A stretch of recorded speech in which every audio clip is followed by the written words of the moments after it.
Alors, Hashem, le Chok l'Israël, ce matin, le Nishmat, Prosper Masod, Bar Rivka, Lisa Bathana. Dit le Zohar ce matin, Patrou inhu vamru, Echa Yashva Badav, on parle toujours de la Megillah de Echa Yashva Badav.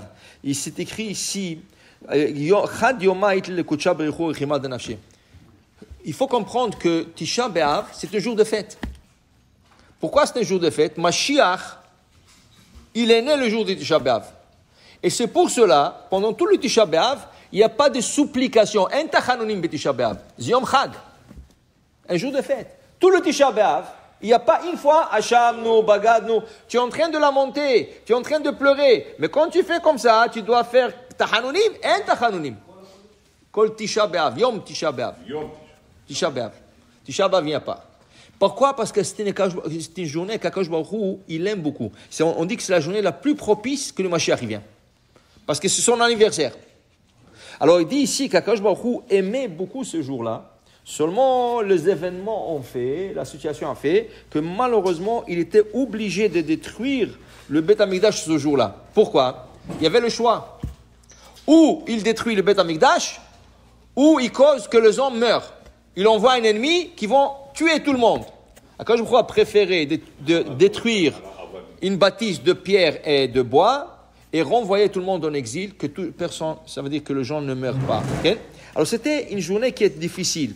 Mais après, quand Akadosh Baruch Hu est descendu sur terre et il a vu le Beth Amikdash détruit, il commençait à pleurer. Il dit ici, Ga'a, Go'a, Batar Go'a, Keneima de Tarnegola al Nukbe. Il dit, quel animal, il a du mal pour sa femme, pour sa femelle, le coq. Le taureau, cette vache qu'elle meurt, qu'on la tue, qu'on la gorge, ça, il va prendre une autre. Okay? Le lion, il va prendre. Le coq, non. Le coq, il aime sa femme. Il est fidèle à sa femme. Et quand on lui prend sa femme, il pleure. Ga'a, Ge'iya, il pleure. Alors le coq ici, ça veut dire le coq ici, dans la métaphore, Kadosh Baruch Hu, quand il est descendu sur le Beth Amikdash, et il a vu, il commençait à pleurer pour sa femme et ses enfants. Sa femme, c'était qui? La Shekhinah. Ses enfants, c'est Am Israël. Alors il dit ici, qu'Akadosh Baruch Hu, même lui, il pleurait, le jour de Tisha B'Av, sur le Beth Amikdash qui a été détruit, et il dit, là, niyaot le miftach, echa, yashva, badad, et là, il pleurait, echa, yashvadad. Le Zohar explique dans un passage, il dit qu'Akadosh Baruch Hu, le jour de Tisha B'Av, il a une place dans le Shamaim, dans le ciel, que même les malachim ne savent pas où est cette place. Personne ne sait où est cette place. Et le jour de Tisha B'Av seulement, ils rentrent dans cette place pour pleurer pour le Beth Amikdash. Personne ne sait où est cette place. Même les malachim, ils ne savent pas où est cette place. Mais ils rentrent là-bas dans cette chambre et ils pleurent pour la destruction de Beth Amikdash. Okay?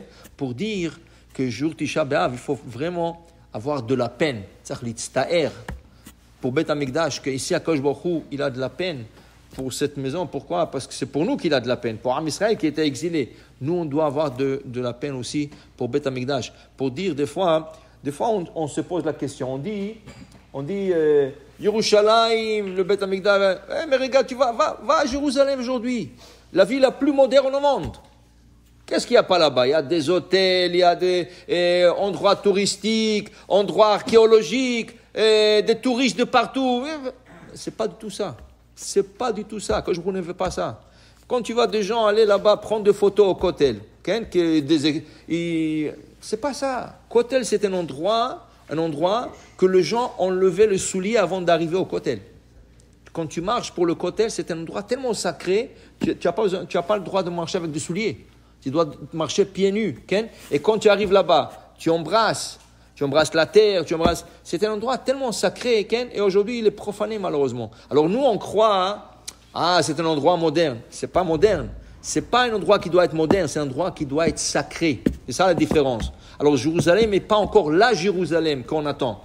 La Jérusalem qu'on attend, s'il y aura des gens très âgés, il y aura des chachamim, des talmidim, des yeshivot, et des gens qui vont aller là-bas pour pleurer, pour se connecter avec Hachem. Tu connectes avec Hachem. C'est l'endroit le plus propice de se connecter avec Hachem. Les gens vont venir avec des sacrifices. Ça va être le kotel. Moi, aujourd'hui, c'est tout moderne, c'est pas du tout qu'est-ce qu'Akadosh Baruch Hu attend de nous.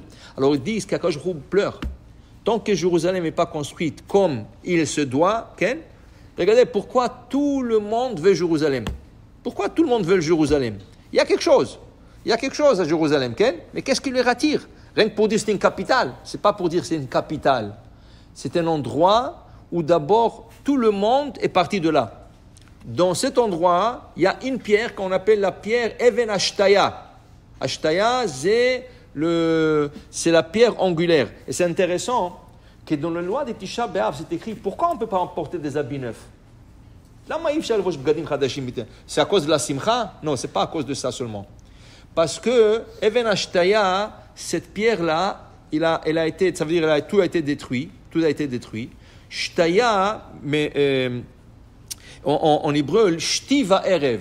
Quand on fait le tissage, le fil va d'un côté, en largeur et en longueur.